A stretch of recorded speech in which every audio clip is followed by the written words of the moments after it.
Hello, my name is Raymond Karchevsky. I'm coming to you from my home here in Cave Junction, Oregon. The question I would like to pose to you folks tonight is, who owns the earth? Certainly not persons. First of all, let me start off with a statement of truth, a statement that is fundamental to freedom and sovereignty. This is an ancient statement from long, long ago.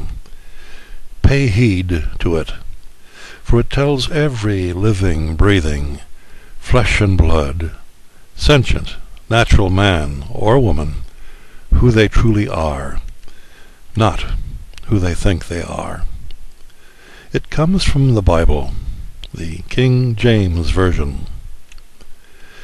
Genesis 1:26.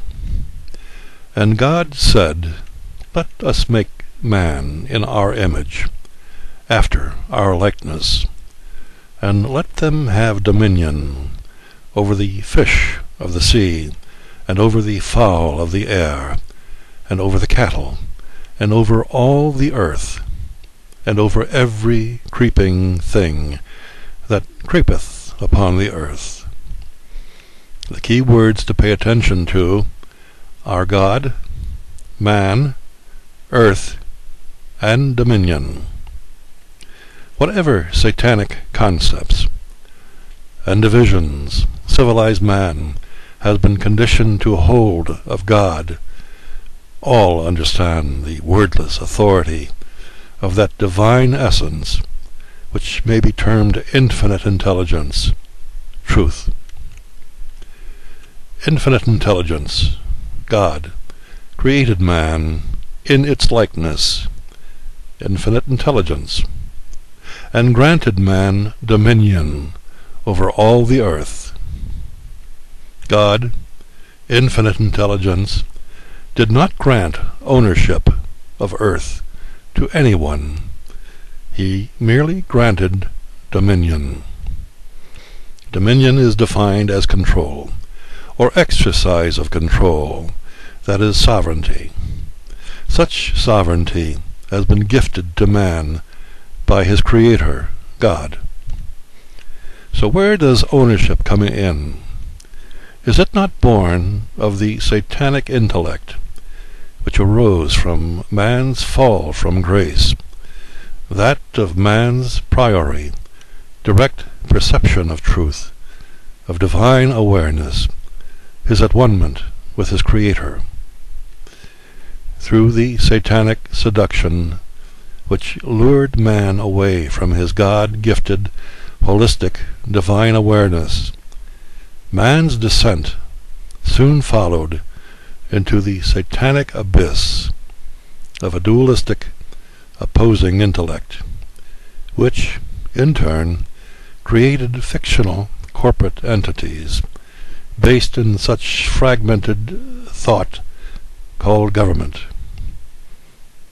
which in turn created lesser fictional government subjects called juristic persons. So began hell on earth. Nowhere in any corporate government law code books, such as the Penal Code, the Vehicle Code, the Business Code, and so on, will one find the words man or woman, who are the living, breathing, flesh and blood, sentient natural men and women of the sovereign people, the creations of God, who through their pride and ignorance became enthralled and bound by their misguided, seductive, satanic intellect.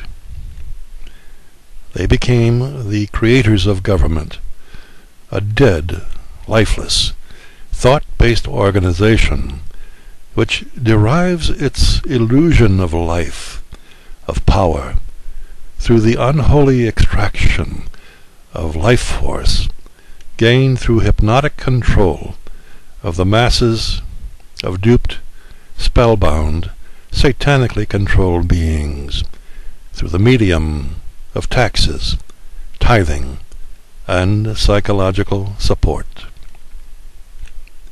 Sovereign men and women, the creators of government, are not bound by the corporate administrative rules, for such regulations and legislative policies do not apply to non-corporate natural people who stand in God's law, common law, and do so in full legal capacity as one of the sovereign people.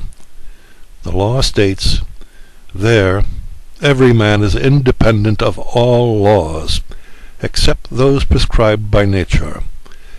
He is not bound by any institutions formed by his fellow man without his consent." Cruden v. Neal, 2 NC 338, parentheses, 1796, close parentheses, 2 SE 70. Each of you, living, breathing, flesh and blood, sentient natural men and women, are beyond the reach of corporate government, unless you have consented to being one who is subject to the corporation. In other words, you have traded in your sovereignty in return for satanic enslavement, accomplished through the trickery and deceit of satanic language, twisting lawyers, and judiciary. Let me ask you this. Did each of you, personally, participate and consent to the selling off of America to the Chinese? If you were not aware of all the terms of the contract struck with your overspending public servants, which brought you to the present economic crisis, which has mortgaged your lives, the lives of your children, and their children, such contract was null and void from the very beginning. Guess what? With no effort at all, you may assert dominion over the home you now live in, and the land it is situated upon. You are not bound by any contracts made in your name without your consent. At that moment, you stand in God's law, not Satan's law. The Chinese people will come to learn that they have been defrauded by the American government, who overstepped their limited sovereignty, just as you have been defrauded. Do you see the truth just spoken? And the solution to the problems that we face here in America? If you do, is it not time for we the people, the American people, to start acting like the sovereigns that we are? Thank you for your time.